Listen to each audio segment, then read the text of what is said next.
Ladies and gentlemen, boys and girls, and everybody in between, welcome to another episode of the Chaps Chat. Cats, a part of the Hoops Crew Media Network. My name is Jake, and I'm joined in the virtual studio, as I have been now for, I don't know, it must be over 400 episodes now since 2021, by the incomparable duo of Sambo and Johnny. How are we, chaps?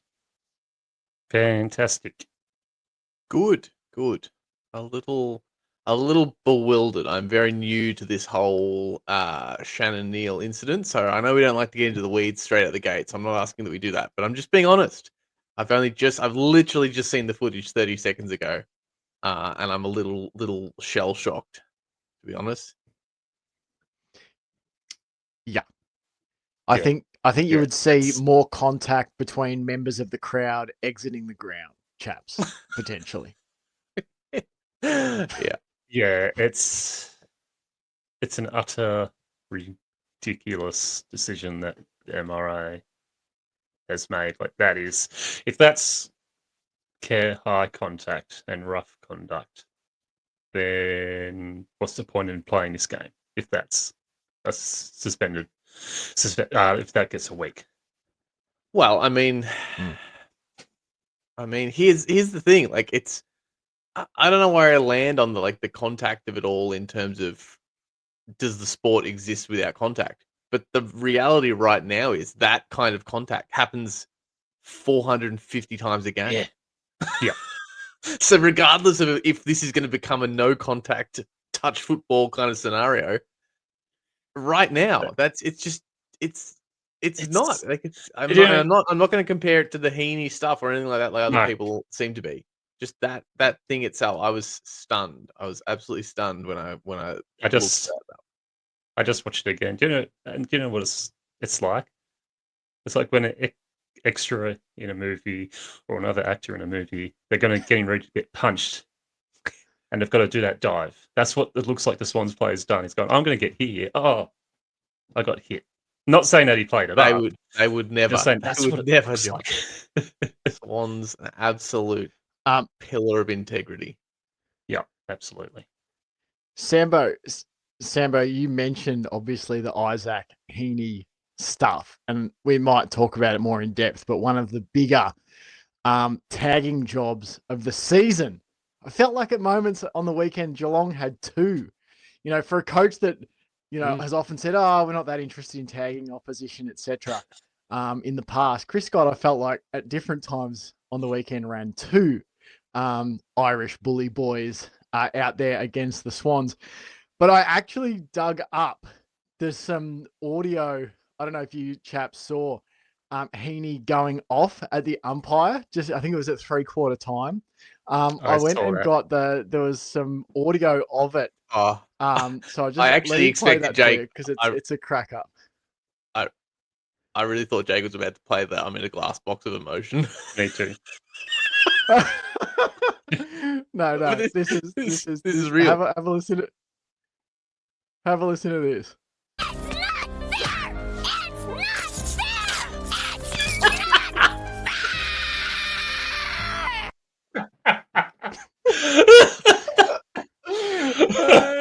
Shit. That's so true. So, yes. Anyway, I was close. I was close. Fair. I knew it. Having to go up and play. You know me too well. Ground. Yeah. All right, let's get into it, chaps. Let's do it, because we've got a lot to get through on this episode. On the show tonight, we are doing 2 game recaps. The women's round 1 game against the Kangaroos. Then we're going to talk about the round 23 men's win over the Swans. We'll talk about votes for players who stood out to us and did other stuff good too. Then we're going to jump over to Patreon. So if you want to do that part of the show, you know where to go for Patreon, because on there we'll preview both of the games for the men's and the women's teams coming up this weekend. So lots for you in the Patreon part of the show. Before we get into the show proper, chaps, we've got to say a big Hoops Crew Media Network thank you to our media network sponsor, Cyril Cook Florist. You can phone them up on 5222244. That's 035 2222244. Visit them at www.cyrilcookflorist.com.au. You can visit them at shop 1211 Leather Street in Breakwater. Now, chaps, you know, being a romantic back in the day, it was hard. You had to crawl through fields of, you know, werewolves and ghouls. You know, you had to climb to the tops of mountains to pluck rare flowers to try and woo your potential bride, woo your potential love. Not anymore, chaps. It's easy. Places like Cyril Cook Florist, they make it easy to be a romantic. Just go on over to the website, order some nice flowers, chuck in a few nice other bits and pieces, and when you go to checkout, put Go Cats in the voucher field at checkout. You'll get 20% off your next purchase just for being a listener on the Hoops Crew or a viewer on the Hoops Crew. It's that simple. Go Cats in the voucher field at checkout when you order from Cyril Cook Florist. They'll knock 20% off. It doesn't get much better than that. All right, on with the show, chaps. Let's get into it here. Let's get into it. The Cats. We're going to start with the AFLW game because that was the game that was played first on the weekend. The round one clash against the Kangaroos. So look, after a year of disappointment in 2024 where execution of the plan never quite lived up to the ambition of it, Geelong's AFLW team entered round one against the reigning premiers, North Melbourne, looking to make a statement. Jazzy garnered gold early for the Roos, but the Cats responded with the next two goals via Julia Crockett-Grills and Jackie Parry before Kate Shearlaw drew the Roos level 12-12 at quarter time. The reigning premiers piled on the pressure in the second term, the Cats barely able to exit their backline as North repeatedly put the ball inside 50. Geelong were held scoreless, but limited the damage to just an 8-point deficit at the main break, trailing 12-20. That set the scene for Geelong's best quarter of the game in the third term as the home side assumed almost total control of the match, setting up shop in North's back half and drilling for a match-changing major. Unfortunately for the Cats, that goal never came, with several golden opportunities wasted, and the game entered its final quarter with the Roos holding a 6-point lead. As rain poured down to start the fourth term, Geelong's challenge was washed away as North Melbourne seized control of the match, the reigning premiers ruthlessly slotting 4 goals in the first 10 minutes to kill and bury the contest. Geelong managed a late consolation strike via the boot of Julia Crockett-Grills, but even that strike was cancelled out by North Melbourne's Mia King, who put the finishing touch on an 8-3 51 to 3-3 21 victory for the visitors, leaving the Cats to start the season 0-1 and still never having defeated the AFLW Kangaroos. Sambo, I'll come to you here first for your thoughts on this game. I know you had some thoughts specifically about the defense, but start us off with your sort of general outlook on the match, and we'll go from there. Yeah, it was a little underwhelming overall, I suppose. I don't know. As always, don't want to dwell on negatives too much, but it was equally disappointing for me because I watched this doubly disappointing for me because I watched this after the fact. I'd missed the game because I was working, so I did what I do and I avoid scores. I don't like spoilers. I avoided it all to be able to keep going fresh. But I did at one point accidentally open YouTube, and that's always dangerous because with the history and that, it knows what you're into, so it'll suggest things. And the first thing that popped up was post-game interview and a picture of a beaming Michaela Bowen. And that's all I saw, and I quickly went away. But I really went, oh boy, I think I think this might go our way. And I haven't been able to find the video since. I haven't gone back to look at it. But I either she was just happy in the post game interview because she had a great game, or it was just it could be a video from last season. I don't even know because I went away from that quickly. But yeah, it really did bum me out because until there was about 12 minutes left, I still had in the back of my mind, this is going to come good at some point. So it was my experience was soured greatly. So I do feel like, yeah, my disappointment was magnified. Did some really good things early, obviously. There's a lot of the stuff we wanted to see was on display. But obviously couldn't run it out, which I think was a bit of an issue last year against certain teams. It's like we just couldn't quite play 4 quarters. Last year I feel like either we started strong and then faded, or we left a little too late before we got ourselves back on board. And it just felt a little bit like more of that again. And I do feel like we talked about that killer instinct, the winner's mentality that the Cats are really trying to craft. I feel like that we did lack that a little bit. Overused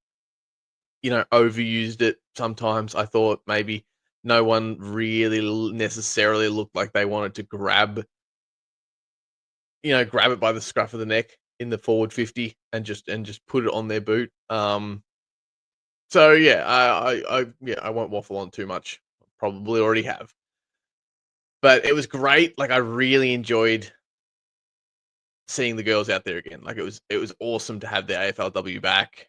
Had takeaway and a drink and sat down to watch it. I was super excited, and it was overall, yeah, it was a really good experience to have it back, and I'm super excited for the season. But yeah, I couldn't help but really feel like we had some opportunity to make a statement there. Even with just a more competitive scoreline, I think would have helped our case. And we just couldn't get it done. Yeah.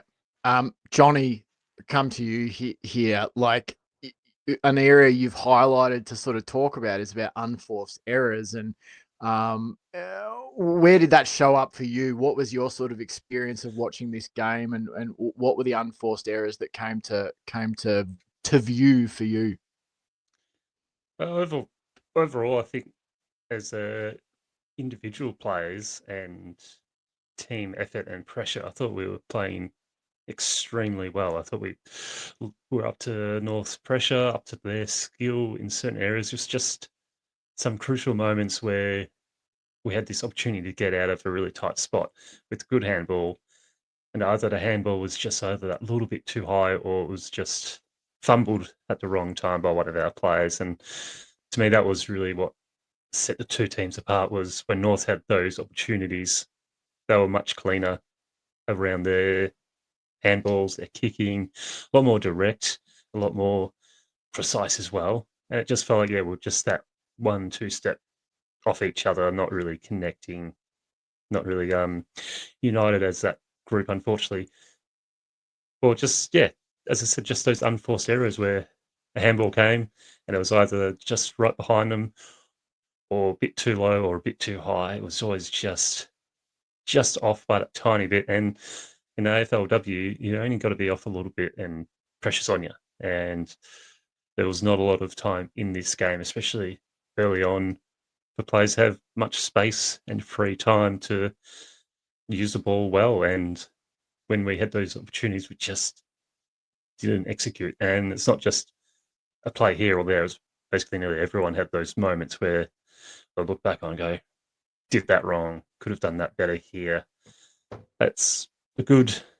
I still think it's a really good spot to start the season, to challenge North the way we did. Yeah, the score sort of blew out at the end, but I think if you just look at the score, you'd think, oh, North Melbourne really dominated from start to the end. And I think Cats had their moments where we were on top and we could have got in front a bit further, but it was just unforced errors, missed opportunities, not taking opportunities when they were there.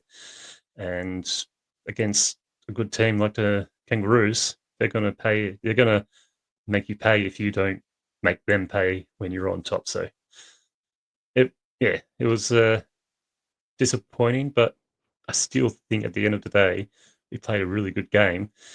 It was just moments that cost us.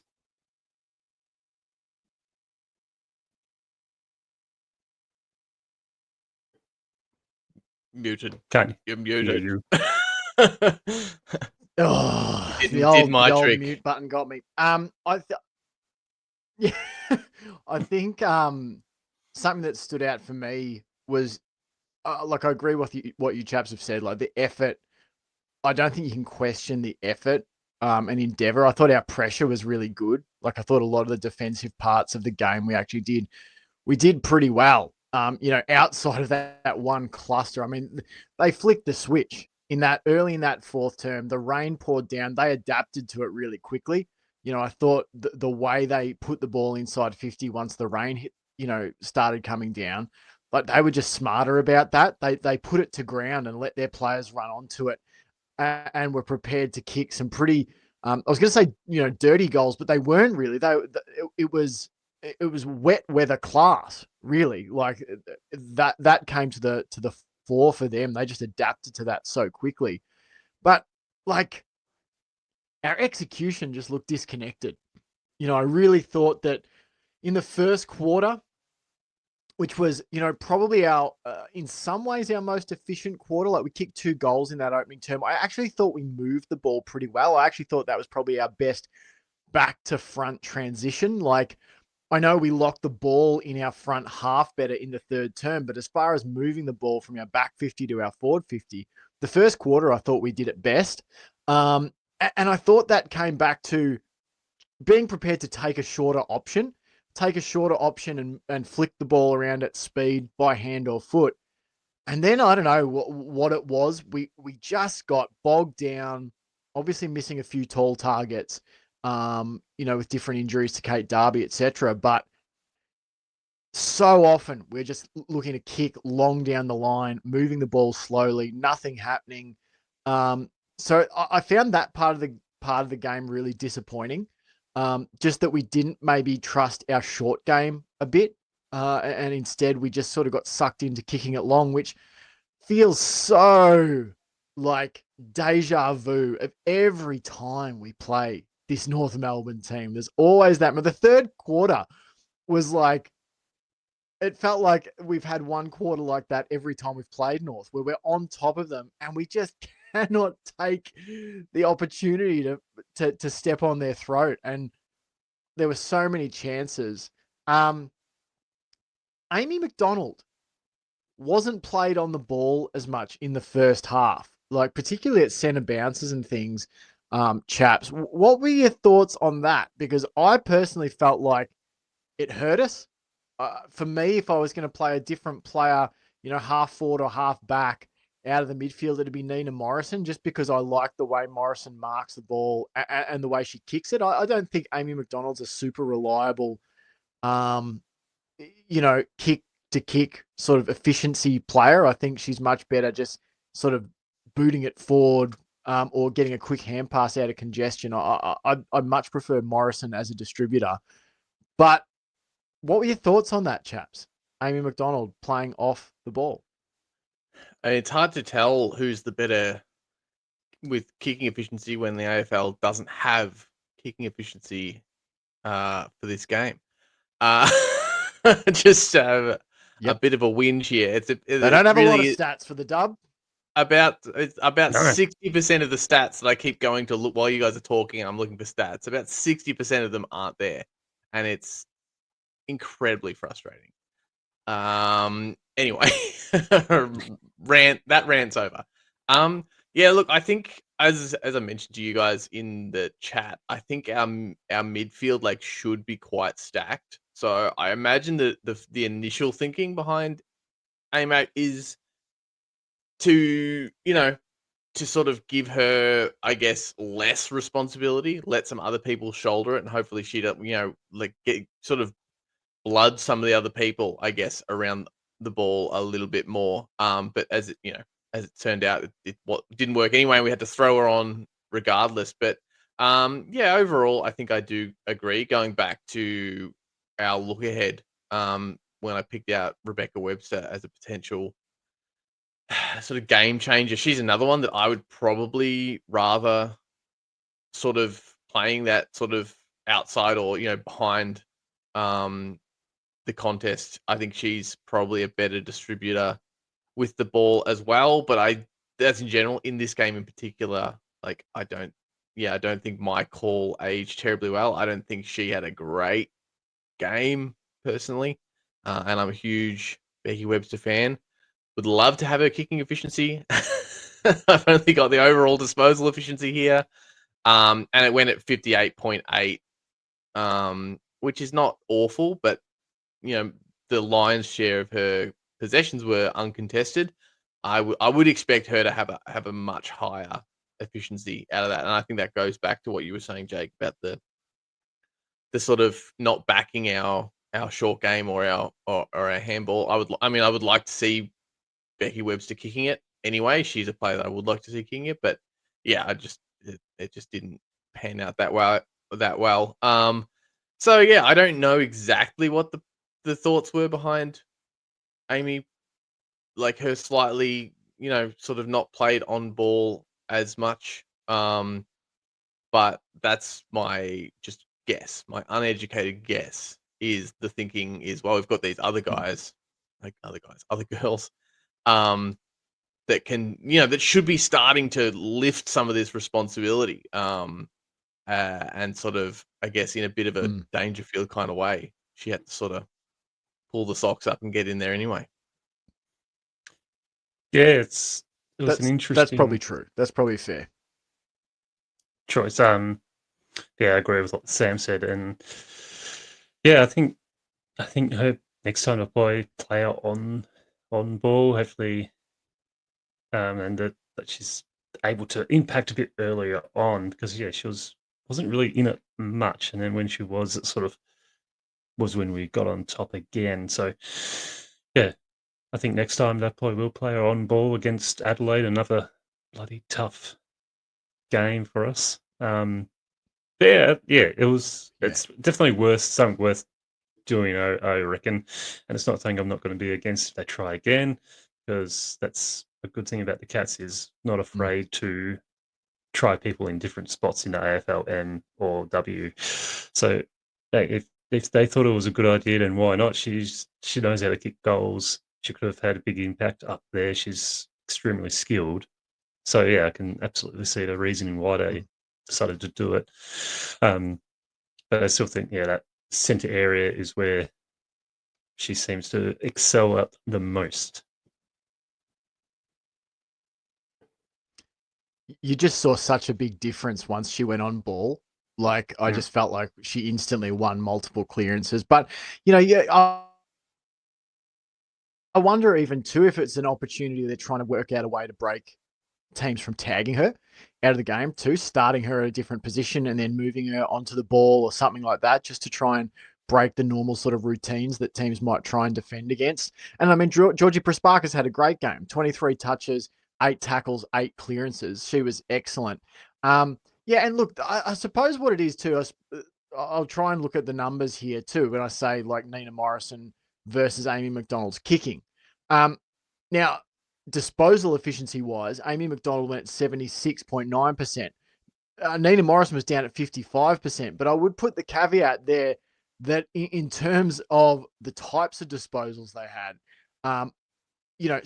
whereas at 13 of Nina Morrison's 20 disposals came by foot, whereas Amy McDonald was 6 of her 13 and 7 were handballs.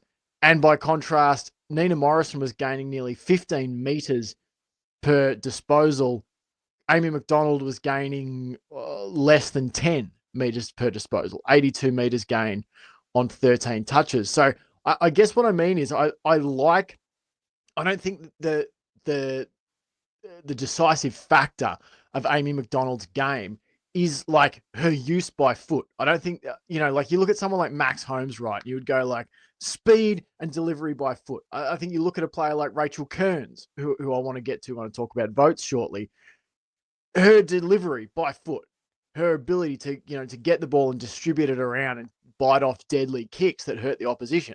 I just don't think that's Amy McDonald's game. I'd prefer Nina Morrison to be on the outside and able to use that sort of long kicking that she does. And so maybe it's even a weird thing to be comparing them. It's more just I wanted Amy McDonald on the ball because I feel like she's our best clearance winner. She and Prasparkas are such a great duo extracting the ball. I don't know. I think if you look at the numbers, and I'll have to do a bit more research on it. I think clearances per game, you'd be looking at Amy McDonald, then Georgie Prasparkas, then Nina Morrison in terms of clearances per game in the last little while for the Cats. I would say Nina Morrison's biggest strength is her tackling and pressure around the ground, and her ability to drive us by foot. So anyway, just a bit of a gripe for me. Yeah. Yeah, fair enough. I am very conscious that we have an absolute bucket load of stuff to get to. So we're going to have to move into some AFLW votes very, very shortly, which is insane. And if you've got any extra thoughts, we'll pivot them to the Patreon show when we empty out the notebook. But anything else, sort of just like in sort of any 30-second snippets that you want to get out here on the public show? Johnny and then Sambo, as I said, just keep it sharp. I would say squeezing. Don't panic. If you're watching, you should be watching. Absolutely.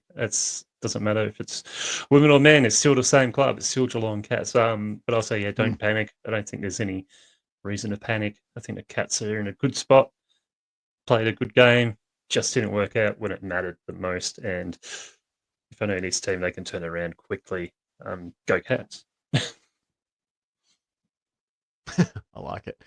Sambo, anything else before we get to votes? I've definitely got some things to get into the weeds about, but I'll save it for the Patreon because otherwise, these are going to blow out into 3-hour episodes with with 2 games to cover. Yeah.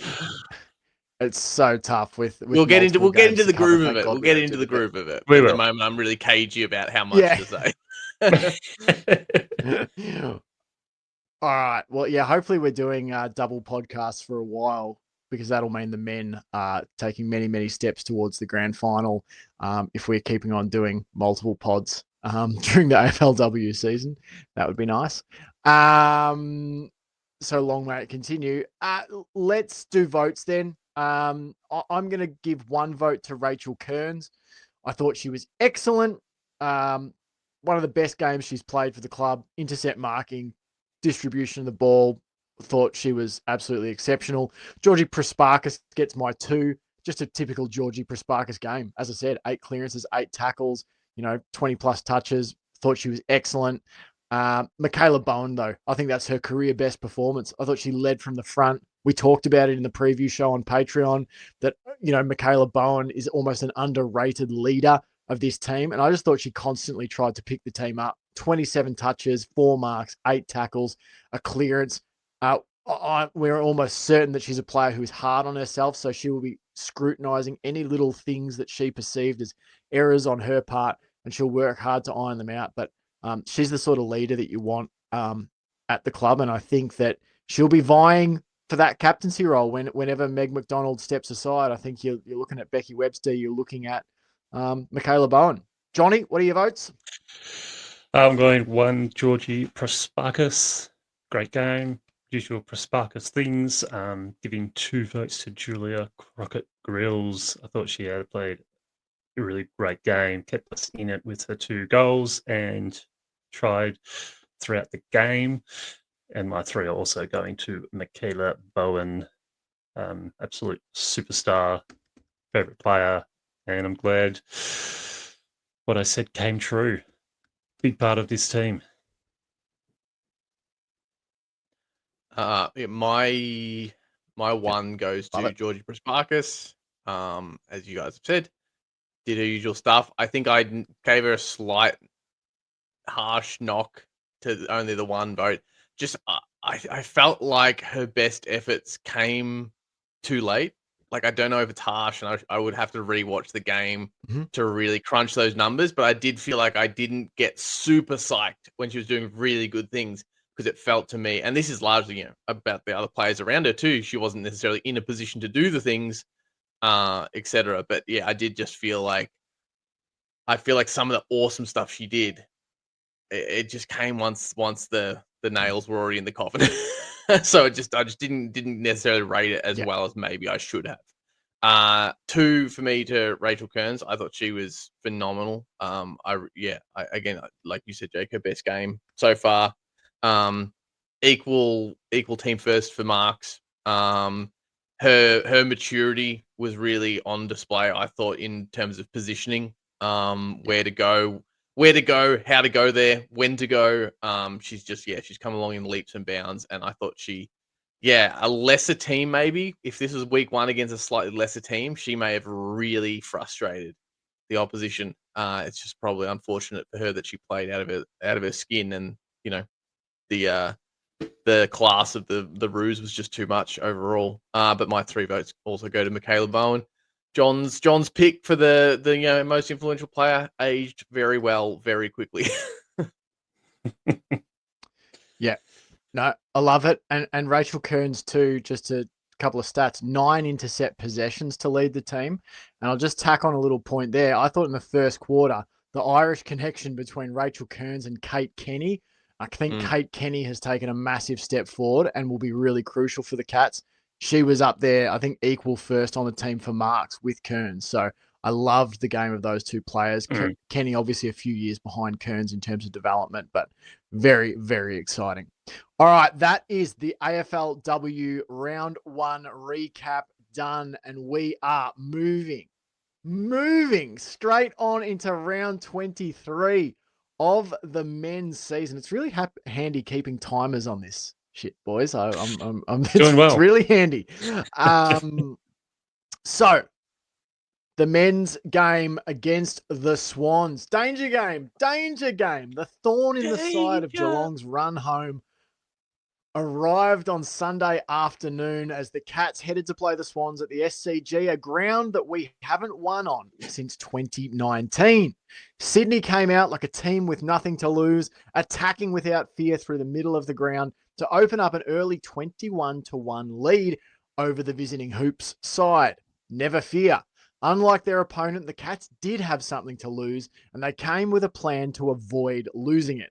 A plan they stuck to with gusto as they meticulously turned the game on its head. Neil, Martin, Myers, and Neil again were the game's next goal kickers as the Cats hit the lead, only to have the Swans tie it up 27-all as the game broke for quarter time. Sydney hit out early in the second term, snagging 2 early goals, but the Cats were not to be denied.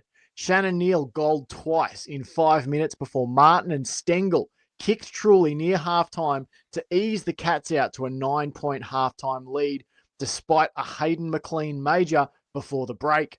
The second half was an imperious strangulation effort from Geelong. Far the better team, they jiu-jitsu'd their way into command of the contest, out-pressuring, out-using, and outplaying their hosts to notch up a 4-1-25 to a 1-2-8 third term, opening the gap to 26 points at the final change of ends. Despite Brian Taylor's best efforts to will the contest into life, it was the Cats who jammed their foot down on Sydney's throat for good, registering 4 of the first 5 goals of the final term inside 17.5 minutes to put the game to bed and bank 4 points. A late consolation goal for Tom Papley proved no consolation at all for Sydney, as they've got 1 week left before a long holiday. The Cats a week away from locking up a top 2 finish for the 6,534th time under Chris Scott. Cats, 16-15, 111. The Swans, 10-8, 68. Johnny, we come to you here first, and you were talking a lot, and you wanted to talk about Geelong's ability to turn the tide in the first quarter. Let's start there, and your sort of thoughts on the game.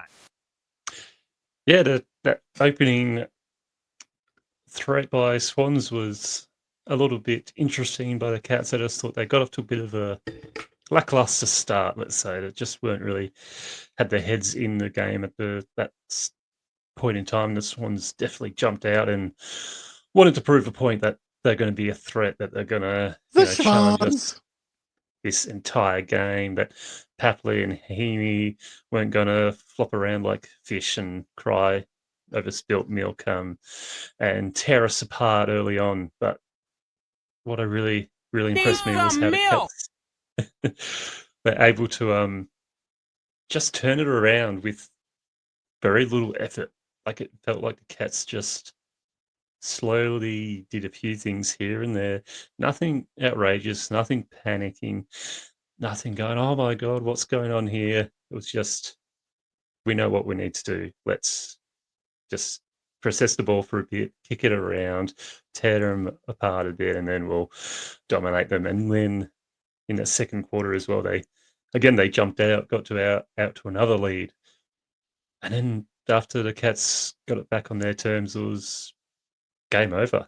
Like after that second win by the Swans, I just sat back and enjoyed a really good game. But yeah, that opening quarter and the way the Cats were just able to wrestle that momentum back our way with minimal effort, with minimal fuss, with no one panicking, except Chris got a little bit angry in the box, which is good to see. He's getting angry in the box lately. But yeah, just like the way the on-field leaders were able to rally everyone around them and go, not really have to say much, but lead by example. And yeah, it was really impressive. That's what I thought on the day. I was like, that was really impressive how the Cats able to just work out what the issue was and iron it out and dominate from then on. Yeah, absolutely. Agree with that. I thought it was one of the more impressive parts of the game, and it's so nice when, as a Cats fan, like I had a good feeling that even though they got off to such a hot start, I was just like, I just feel like we're going to just get control of this. Like, it's amazing to have that feeling about your team, and then they back it up. Sambo, come to you here. Your thoughts on the game? Again, you were very defensively minded this week. You had some thoughts about AFLW Cats defense. You said I want to talk about that. What about the? And maybe we didn't get to it. I don't know if we got to explore it in full. What your thoughts on the AFLW defense was, but I know. No, I don't think we actually touched on it at all. Talk about the Cats. Okay, well, we'll touch on it. I don't know if you want to start there here or not. But yeah, I mean, where did it's you want funny to go here then? Well, in the preview, in our Patreon preview, I said this is about as nervous as I'd been about a game this year. It just felt like a banana peel game. Sydney beating Brisbane, I couldn't tell whether that helped us or hurt us as far as like the poetic justice book goes. Were they on their revenge rampage for grand final pummelings, or had they got that out of their system and they were like a little bit high on their own supply now, and we were going to be able to cruise in? And I think it did prove to be the latter. Like I think Swans have been in pretty good form, and had they not been able to get over Brisbane, they may have had a little bit more vinegar in them, I suppose, this week. But it did feel, somewhat like as much as they were up and about, and we've sort of talked about the Cats, how the Cats looked in the first quarter. It also felt to me like Sydney maybe weren't taking the game like 100%. At danger levels, like it, and I guess that's partly because they had nothing to lose necessarily, but it felt like they were pretty confident going in, and then when they got those first few goals, like they kind of thought, oh, this is how football works now. So, but again, the point of that was, the whole point of that was that I was super nervous, like in the days leading up to it. And a little bit in the pre-game, but then was watching with a couple other people, and mum was watching it, and when Sydney went a few goals up, she's like, "Oh no, this is going to be awful," and I just wasn't. I just for whatever reason, I can't claim any kind of inside knowledge or crystal ball or like any anything, any ego from any of it. I just wasn't worried. I just was like, this is exactly how I thought it could feel, because we've traveled. It's a shitty ground. It's a it's a Sunday afternoon. The sun's blaring in from one end of the ground, and we of course copped that. Like we copped the sun in our eyes. For that first quarter, and I just went, I think we'll be okay. I think this is just a little bit of hot air. We'll weather it. And pretty much from Shannon Neal's second goal, I was like, yeah, this is easy streets from now on, and it more or less was really. But yeah, defensively, I thought it's probably the strongest we've looked. I guess it's hard to know because it's different teams who you're playing against, but I just felt like as a unit we looked really good. Tom Stewart, obviously, he's been talked about in the media. Talked about him. I thought he was back to his best, but also the whole unit, like Zach Guthrie was great. Sam de Koning also probably back to, and not even back to doing, as we've said previously, Sam de Koning's actually been ticking along perfectly fine. And he just continues to do that. O'Sullivan obviously is a gun, and even Jack Henry. I sent you a message at one point, Jake, because we discussed it, and I was like, why was it that I was concerned about potentially missing Jack Henry again? Because of that, because of those two ripper marks that he took. Like, again, he's not going to take 12 marks in a game necessarily, but I just feel like 2 or 3 marks a game, and they're crucial ones. They were marks where Geelong was wrestling the game back, and Sydney still had that bit of buffer. So if Sydney then gets 2 goals in a row, they're back in front by a bit, and then Geelong puts on a bit, and then Sydney gets another goal or two. And I felt like Jack Henry's marks came at just really important danger moments when you could let them have a little bit of air. And between them, obviously, between all those guys I just mentioned, 40 marks between the lot of them. So I just thought individually really good, but also structurally and as a unit, they all did what they had to do. I just thought we seemed really, really solid. And yeah, it is Sydney. It wasn't up against a Bulldogs or an Adelaide, but I think if we can use that as the foundation, then I still think it's going to give the best forward line in the comp a really tough day. Yeah, absolutely. And so it's only seen like they still played in a grand final last year, and like, they've been in form. They've won 5 of their last 6. I just mean specifically their forward line probably isn't necessarily where they win games. Definitely not. Especially with the way they've been sooking lately, that forward line, and Jake's on mute yet again. It's true. I was just going to say, just on Sam de Koning, 4 contested defensive one-on-ones faced, 0 lost. I thought we jinxed him because after we talked about his contested defensive one-on-one work, he actually faced 2 and lost 2. I think it was last week against the Bombers. This week faced 4, which was team high. No one else faced more than 1. He didn't lose a single one of them. Also led the team with 8 spoils. So I did like Sam de Koning's game. You mentioned it, Sambo, with Tom Stewart looking, absolutely in form. But something that impressed me, the opposite end of the ground, was Jeremy Cameron kicking no goals and 1 behind. And that behind was literally the last kick of the game. And the Geelong still rack up 31 scoring shots and a score of 111. Like, the depth and spread of scorers really excites me. For a team like, when you've got a guy who's closing in on kicking 100 goals a few weeks ago, you would be forgiven for thinking, oh, they must be a really Cameron-centric operation. And obviously Cameron is important and he draws the best defender, which helps open up opportunities for other people. But still, look at Shannon Neal. I'm going to pivot to you to talk about him in a moment, Johnny. Tyson Stengel, 3 goals, 2. Sean Manor, 3 goals, 3. To go with his 7 tackles and 4 clearances. Myers, 2 goals straight. Martin, 2 goals, 1. Ollie Dempsey and Patrick Dangerfield to chime in with a goal each. And Dangerfield has 4 goal assists. I think he had 5, was it last week or a couple of weeks ago? Whenever it was that he last played, I'm sure. That was the Port game. He had 5 goal assists. It just gives me heart headed for games against really tough opposition, games where they're going to have the personnel, to blanket, 1 or 2 of our forwards. It really does. It just gives me good, I suppose, hope and optimism that we aren't a Jeremy Cameron centric team. We are going to be able to win games and plenty of them with other players coming to the fore and kicking the goals. And Johnny, no one gave us more optimism perhaps on the weekend than Shannon Neal, who's, Mm. thousand blossoms are blooming in front of our eyes, Johnny. What did you think about Shannon Neal's game? Just toot my own horn again.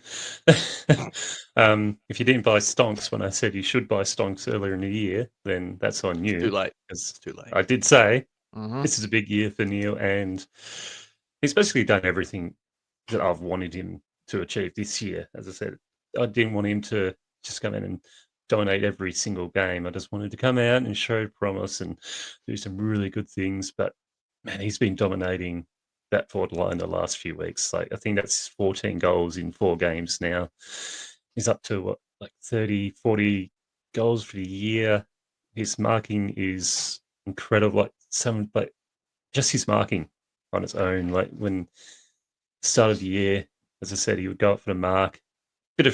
Didn't really clunk it, sort of lost track of the ball and just sort of palmed it down to another player or just wasn't able to grasp it properly. And now he's getting double teamed by 2 defenders, straight up and clunking these great contested marks and then going back and kicking incredibly straight. Like I find it hard to find another player that can kick as straight as Shannon Neal does. I'm always super confident when he's going back for goal because I know it's going to be dead straight. And yeah, sorry.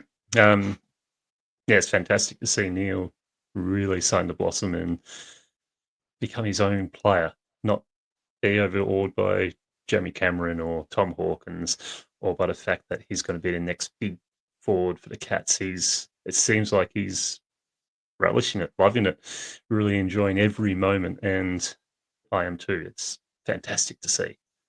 Plus, I do think opposition teams are more worried about Jamie Cameron kicking 100 goals than what we are because he was getting some easy marks. Shannon Neal, yeah, fantastic game. Yeah, yeah, absolutely. I was just looking at the stats here. Shannon Neal has kicked 41 goals, 17 behinds for the season. I think I said I was happy if he kicked 25 for the year. That would have been a tick for me. He's on pace to kick 50 if you include finals. Now, just to put that in perspective, I think we saw his breakout game, and it came in a match where Jeremy Cameron sort of got the headlines from memory, and it was 5 goals straight against the Bulldogs. I think maybe Cameron kicked 6 or 7 in that game, but Neal kicked 5 goals straight against the Dogs. Since that game, like including that game in round 11, he's kicked 33 goals, 8. So rounds 1, 2, 3, 4, 5, 6, 7, 8, 9, 10. 10 matches before that. He kicked 8 goals, 9 this season. Since then, 33 goals, 8. So, there's been so much focus on Jeremy Cameron and what he's doing, and absolutely there should be. But you would be extremely salty if you were a supporter of another team watching this blossom before your eyes, because you're thinking, sweet, Hawkins is out of the way. He's done. Cameron, in a couple of years, he'll be gone too. Then what are the Cats going to do? Well, they've got Shannon Neal, who's booted 41-17 for the season. Looks like he's growing in confidence. Looks like he believes he is the man of the future and maybe of the here and now too. And then you have like Stengel, who looked back to his absolute elusive creative best on the weekend. The goal he slotted with that absolute, moron hanging over the fence, hanging crap on him, and Stengel just slots the goal and gives the "Are you not entertained?" Sort of look. I knew to he him. was going to kick that. It was, yeah. Do you know what it took me back to? Jeremy Cameron, 2022 goal qualifying final against Collingwood. Do you know what took me back to? That was the one. 2022 That was the one. grand final, What? where he kicked this exact same goal from the exact same spot at the MCG. Yes. And did the exact same celebration. You are correct. And the commentary said that as well. No, it's great. Like, so no, he's got this. Massive game for Big Shannon Neal, and you love to see it. Oh, absolutely. I just want to touch here on Bailey Smith's football maturity. Like, I know that the media are prepared to talk about absolutely everything to do with Bailey Smith in terms of his mullet, his dating, his sexual proclivities, his off-field antics, all of this stuff. But God, it impressed me on the weekend, his maturity, because it was a game where Max Holmes was really well held. And so the pressure was on in a game where, Sydney started hot in the middle. It was like, okay, Superman, we brought you in for exactly this situation with the villains doing villain things. How are you going to respond? And Bailey Smith dashed into the phone booth and dashed out with the big S for Smith on the front of his chest. And he just did what Superman does. He just raced all over the place, got busy, racked up touches, cracked the game open Geelong's way. And I've got to say, chaps, I am massively impressed and I've had my opinion massively changed of this player. If you think about what he's done coming out of the Western Bulldogs, where for good reason, he was never put on ball. Like, their on-ball unit is very good, very strong, but he's taken the opportunity to come down the highway, to try a different role. He's made the claim that he can be one of the best on-ball midfielders in the competition, and then he's had an opportunity to do it, and he's absolutely done it in spades. He has become more mature across this season. I don't give a shit about his dating habits, to be honest. He can, do whatever he wants in that. People are entitled to their sexual proclivities. But as far as the football stuff, like, he's been amazing. He's totally changed my opinion of who and what he is. And it echoes back to us talking early in the season where we said he will have his come to Jesus moment. He will have his moment where he tones it down on the field and he works out how to be himself and also perform. And I just wanted to say that stood out to me. The maturity of his performance on the weekend was a game changer for the Cats, and it's been a game changer for their whole season. So, yeah, Sambo, do you have anything? Johnny's obviously talked about Neil. I've talked about Smith. Do you have anything you want to chat about before we start talking votes and transition to Patreon? Plenty of stuff, but I'm happy to save some of Patreon. Probably won't even get to all of it in the Patreon, to be honest. Give us the most pressing one. Give us the most pressing one. Talk defensive. I talked Jack Henry. I think I will just. We haven't talked about something that's been pretty well covered. But I mean, maybe we did. We did mention it briefly. The tagging, considering how Chris Scott says he doesn't put too much thought into that. I just specifically Mark O'Connor. The difference in stats, the stat line for Isaac Heaney versus a day without Mark O'Connor hanging off his back, because it's only a few weeks ago where I said in one of the pod episodes, I said, did you guys see Heaney's stats? He'd racked up 35 touches and kicked 6 goals or something. 5 goals maybe it was. Just ludicrous numbers. So it was just specifically really nice to see Mark O'Connor do that. But I will say that, just to add on to your talk of Bailey Smith, Jake, it just feels, we talked about his, for want of a better word, his come to Jesus moment that he'll have. It feels very perfect for Geelong that it wasn't really a moment. If it was a moment, it happened out of the spotlight, in a private setting. Like, it's not, it never got to a head. It never got to a point where it was catastrophe and he had to hit rock bottom and turn around. And it's just been a steady progression, a steady, learned some lessons along the way, copped some fines, blah, blah, blah. But I might be wrong here, but time for me to toot my horn. I did think he was the guy that could win us games. I did think he was the guy that could win us a flag. He did. And he was really good all year. You were higher on him than John and I were. And just by a long way. He's yeah, I was really on the hype train too, though. But even I'm surprised that at the way he's playing and I actually think he's better at the moment than he was when everyone was saying he was going to win the Brownlow. Like I actually think he's statistically Yes. and hype wise, he's not at the same level that he was earlier in the year. But I actually think he's being more impactful. He went at I'm quoting off the top of my head here, 70% disposal efficiency from game high contested possessions. Let me just double check my disposal efficiency was 70 something percent. I'm sure of it. Exactly 70, sorry. And yeah, contested possessions, not just for the Cats, game high, 14 contested possessions. Like I think that's huge. I think to hit 70 off, so many contested possessions, I think that's really big. Not just in a footy sense, but in a him sense. Like he's just adding strings to his bow consistently. And I think for all his jokes and sticking his tongue in all that stuff, I think he really takes football incredibly seriously.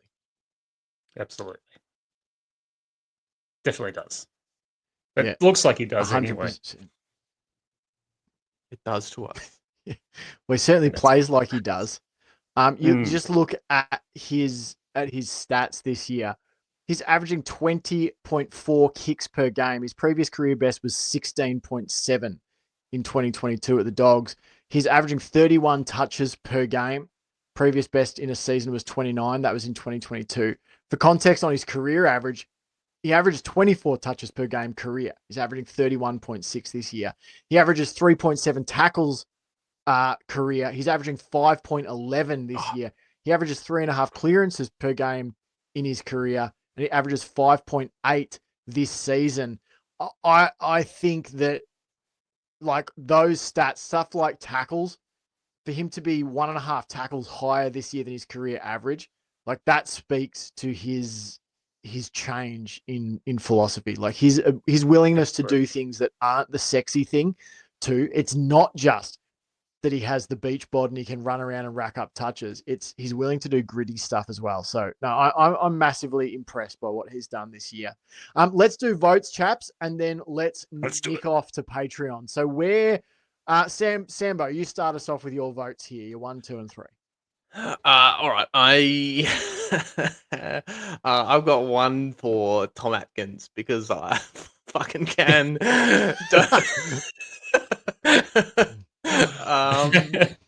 Like it could have gone to heaps of people. It could have gone to. I had Sean Manor, Max Holmes, the taggers. Like I would love to give a vote to O'Connor as well.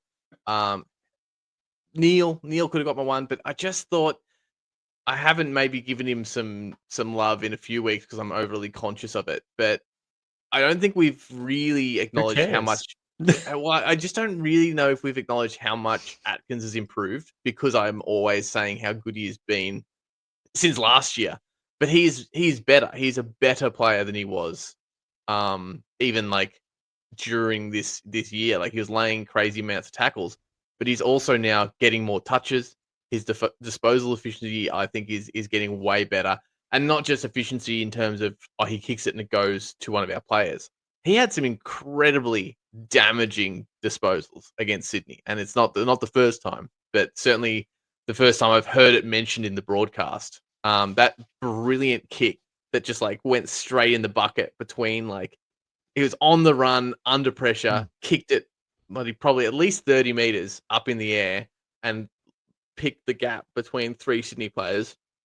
And then that spin out of the tackle hand pass that he's starting to craft and really perfect, is and yet still hit a target is super lethal. And he's still doing the pressure stuff. Third on the ground for pressure acts, but also on top of that, 8 score involvements. So he was equal. Sorry, not equal. He was second on the ground for score involvements. And I just don't think he gets that kind of love. I think people have started to go, "Oh, good, he's really good at tackling. He can tackle that guy." But he's also a scary, effective footballer. I think in many, many different ways. So he got my 1. Imagine how long we're going to talk about the guy that gets my 3. My 2 votes. 2 votes go to Tom Stewart. Yeah, just so satisfying to see him a little bit liberated too. Like I feel like he's not been fully hampered, Mm. but maybe just restraining himself a little bit, like managing while playing. And it feels like the closer we get to finals, the more he's starting to go, like the finish line is there. I can let myself off the reins here. Yeah, I thought his aggression at the ball was, as always, probably the best on the ground. And my 3 votes go to Bailey Smith.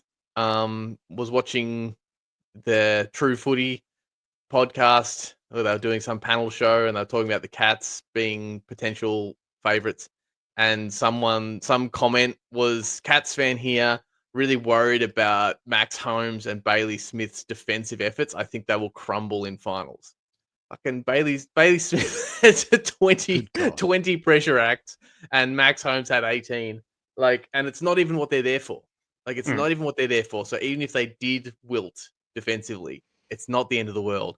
And yet, Bailey Smith is incredible. Like, we're talking about his ability to cover, his ability to receive and give off, all that stuff. But also his attack on the ball and on the player, the opposition player with the ball, is also incredibly underrated. So yeah, I just thought one of, not necessarily his most disposals, obviously, but actually one of his more complete performances, I thought.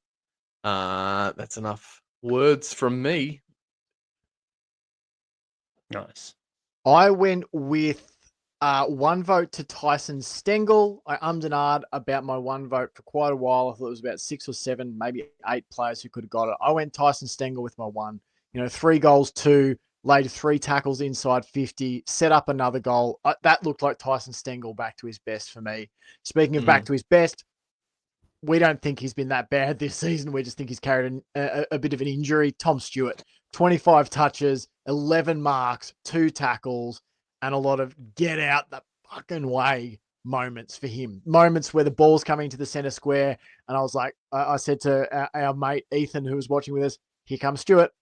And you just see him, the blonde Viking, charge from out of frame to pick the ball off in the air and launch an attack. So that, led to me needing plenty of Kleenex on the couch this weekend. And then my 3 went to Bailey Smith, because of course it did, because he was the best player on the ground and he might be the best player of the season, whether he wins the Brownlow or not.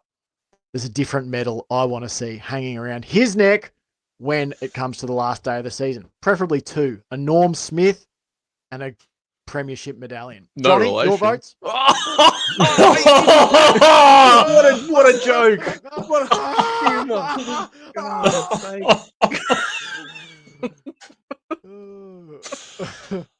All right. Are you ready for this?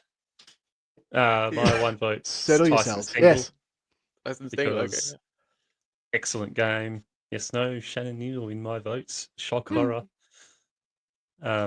Yeah, excellent game. Well, he's a dirty bastard that absolutely cleaned up that guy. You can't give him votes, mate. Yeah, no, exactly. Yeah, I love those 2 pure strength moments by Tyson Stengel that resulted in goals. One that he set up for, I think it was Jack Martin that got it in the end, and then one by himself where he got tackled by 2 players and still was able to shrug him off and snap perfectly.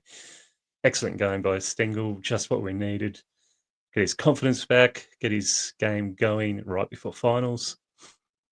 I'm giving my 2 votes to Reece Stanley.